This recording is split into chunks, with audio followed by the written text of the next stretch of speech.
कहिए जय श्री कृष्णा, राधे राधे। ऐसी मान्यता है कि श्राद्ध पक्ष में श्री गीता जी का नित्य पाठ करने से पितरों को शांति मिलती है और उन्हें मोक्ष की प्राप्ति होती है। पितृपक्ष के दिनों में श्रीमद् भागवत गीता का पहला अध्याय का श्रद्धा पूर्वक पठन अति विशेष पुण्य फलदायी होता है। श्राद्ध के महीने में श्रीमद् भागवत गीता का पहला अध्याय को पढ़कर या सुनकर उसके फल को अपने पितरों को अर्पण करने से पितरों को आशीर्वाद प्राप्त होता है और भौतिक और आध्यात्मिक उन्नति में लाभ होता है। तो प्रिय भक्तगणों, आज की इस वीडियो में हम श्रवण करेंगे श्रीमद् भागवत गीता का पहला अध्याय का महात्म्य। महाभारत युद्ध के समय रणभूमि में भगवान श्री कृष्ण ने अर्जुन को जो ज्ञान दिया था वह गीता में बताया गया है। गीता में ऐसी बहुत सी बातें हैं जो मनुष्य को जीवन की कई कठिनाइयों को आसान बनाती है। इतना ही नहीं, गीता पढ़ने पर मनुष्य को बहुत सी नई जानकारियां भी मिलती हैं। साथ ही हर अध्याय के नियमित पाठ का अपना लाभ और महत्व है। भगवान शिव ने देवी पार्वती को गीता के पहले अध्याय के पाठ का महत्व जो बताया है वही यहाँ आपके लिए प्रस्तुत है। लेकिन गीता के पहले अध्याय के महत्व को जानने से पहले जान लीजिए श्रीमद् भागवत गीता के प्रथम अध्याय की खास बातें। गीता के पहले अध्याय का नाम अर्जुन विषाद योग है। इस अध्याय में कुरुक्षेत्र के मैदान में उपस्थित बंधुओं और संबंधियों को सामने देखकर अर्जुन के मन में उठे विषाद और मना स्थिति का वर्णन किया गया है, जिसे संजय धृतराष्ट्र को बताते हैं। एक समय पार्वती जी ने पूछा, हे महादेव जी, किस ज्ञान के बल पर संसार के सब लोग आपको शिव कहकर पूजते हैं? मृग छाला ओढ़े और अपने सभी अंगों में शमशान की विभूति लगाए, गले में सर्प और नर मुंडों की माला पहने हुए हो, इनमें तो कोई भी पवित्र नहीं, फिर आप किस ज्ञान से पवित्र माने जाते हैं? तब महादेव ने उत्तर दिया कि हे प्रिय, सुनो, मैं गीता ज्ञान को अपने हृदय में धारण करने से पवित्र माना जाता हूँ। इस ज्ञान से मुझे बाहर के कर्म नहीं व्यापते। तब पार्वती जी ने कहा कि हे भगवान, जिस गीता ज्ञान की आप ऐसी प्रस्तुति करते हैं उसके श्रवण करने से कोई कृतार्थ भी हुआ है? महादेव ने उत्तर देते हुए कहा कि इस ज्ञान को सुनकर बहुत से जीव कृतार्थ हुए हैं और आगे भी होंगे। मैं तुम्हें एक पुरातन कथा कहता हूँ, तुम सुनो। एक समय पाताल लोक में शेषनाग की शैया पर श्री नारायण जी नैन मूंद कर आनंद में मग्न थे। उस वक्त भगवान के चरण दबाते हुए लक्ष्मी जी ने पूछा, हे प्रभु, निद्रा और आलस्य तो उन पुरुषों को व्यापता है जो जीव तामसी होते हैं, फिर आप तो तीनों गुणों से अतीत है।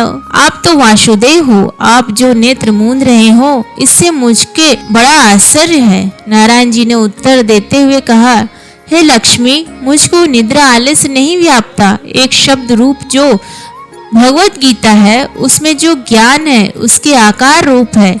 यह गीता शब्द रूप अवतार है। इस गीता में यह अंग है, 5 अध्याय मेरे मुख है, 10 अध्याय मेरी भुजा है, 16वां अध्याय मेरा हृदय और मन और मेरा उदर है, 17वां अध्याय मेरी जंघा है, 18वां अध्याय मेरे चरण है।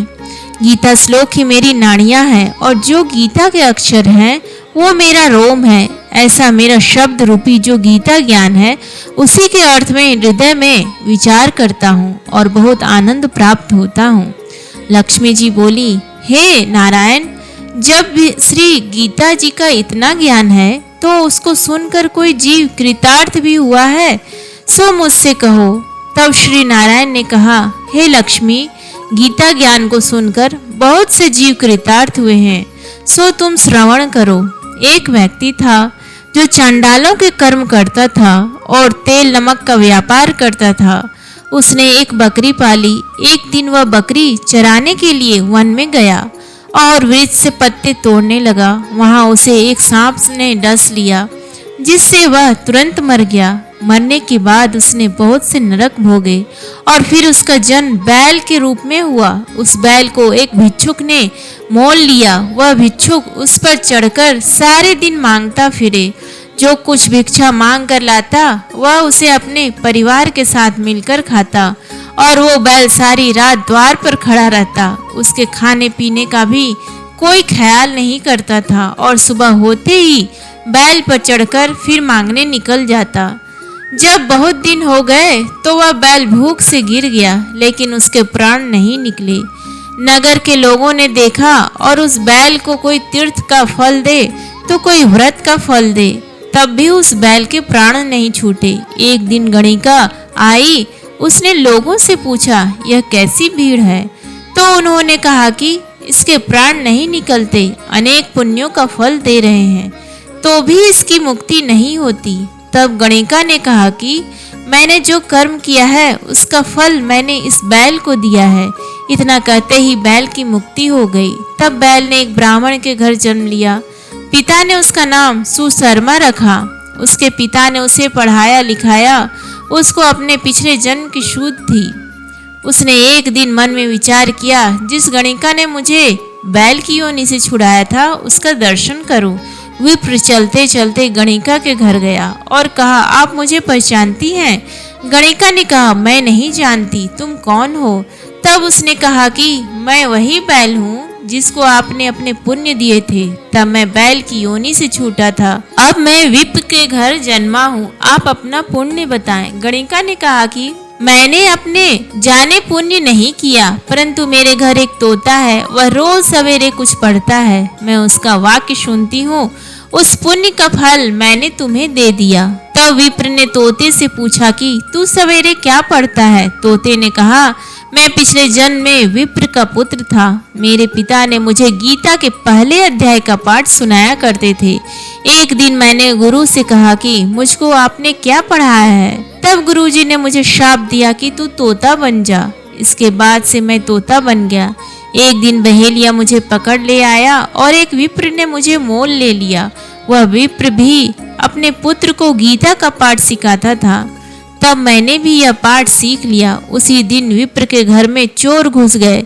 उन्हें धन तो प्राप्त नहीं हुआ, लेकिन वह मेरा पिंजरा उठा ले आए। उनकी यह गणिका मित्र थी।